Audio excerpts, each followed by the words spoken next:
Early in my career, I thought the job of any marketing tactic or specifically an advertisement was just to be memorable. Whether you're making them laugh, making them cry, making them think a little bit, you were just trying to find a way to drill your brand into their brain. And then I realized, and I realized because I was working with a lot of smart people, had some good mentors, and other people I was working with, and they helped me understand the importance of a call to action. Making sure we're overtly telling them or asking them what it is we want them to do. So you've got these really effective ads that are maybe making people laugh or cry or whatever it is, and you've got an overt, clear call to action. People still aren't doing what it is you want them to do. That's when I started to realize the power of the brand promise, or the importance of a brand promise. And the brand promise is that thing that we can say to a potential customer that makes them act the way we want them to act. Or if our promise is about a civic duty, or it's about a national health concern, whatever it is, what is it we want them to do and what benefit will they receive from it? That's what the brand promise is.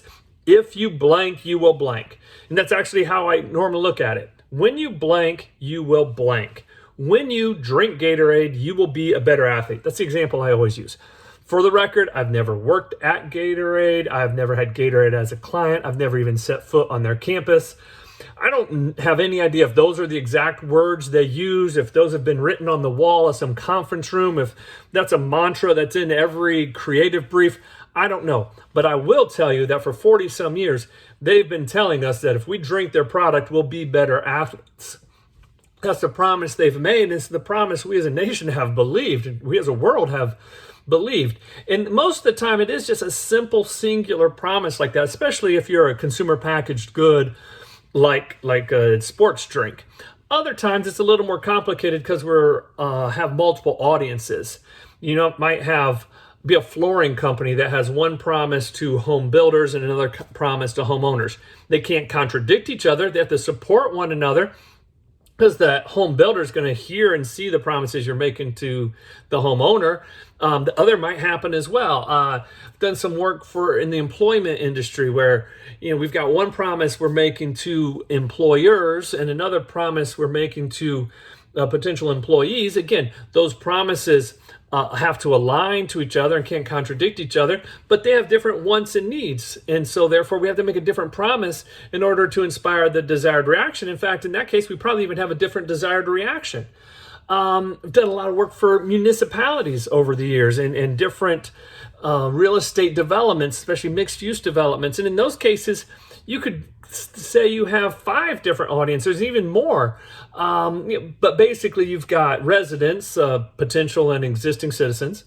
You've got businesses, both potential and existing businesses who either have their business there or you're trying to attract to bring their businesses there. And then you've got the visitors or the tourists, if you want to use that word. These are the people that you're trying to convince to come there, whether it's just to shop or have dinner or visit an amusement park, or depending on what type of community you have. So you've got all these different audiences, and the promises have to be different because you want them to do something different, but they've got different wants and needs and different desires and passions and interests, and you've got to align to them. But making a promise is step one. We all know people who've made promises and not kept them, and therefore we as humans are skeptical of promises. So how do we know to believe a promise? And more importantly, in this scenario, how do we as a brand know that the promise that we're making will be believed? And those are the promise proof points.